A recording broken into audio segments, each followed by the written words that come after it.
પંચમહાલ જિલ્લાના શહેરા તાલુકામાં વૃક્ષારોપણનો અભિનવ પ્રયોગ હાથ ધરવામાં આવ્યો છે.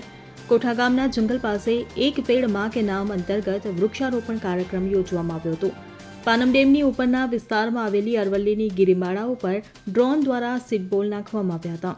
આ કાર્યક્રમમાં ગુજરાત વિધાનસભાના ઉપાધ્યક્ષ અને શહેરના ધારાસભ્ય જેઠાભાઈ ભરવાડ વિશેષ ઉપસ્થિત રહ્યા હતા. ગોધરાના ડીસીએફ ડોક્ટર પ્રિયંકા ગેહલોત પણ આ પ્રસંગે હાજર રહ્યા હતા. જેઠાભાઈ ભરવાડે આસપાસના જંગલની પ્રાકૃતિક સુંદરતાનું નિરીક્ષણ કર્યું હતું. તેમણે ઉપસ્થિત લોકોને ખુલ્લી જમીનમાં વૃક્ષારોપણ કરવા અપીલ કરી હતી. ત્યારે વિધાનસભાના ઉપાધ્યક્ષે આ વિસ્તારમાં ઇકો ટુરિઝમની શરૂઆત માટે સરકારમાં રજૂઆત કરવાની ખાતરી આપી હતી.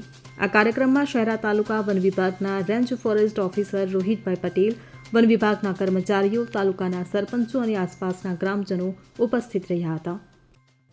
Bureau report CN24 news. હવે જુઓ દેશ દુનિયાની તમામ ખબરો તમારી આંગળીના ટેરવે. ઉઠાવો મોબાઈલ અને Google Play Store પરથી ડાઉનલોડ કરો અમારી CN24 ન્યૂઝ મોબાઈલ એપ.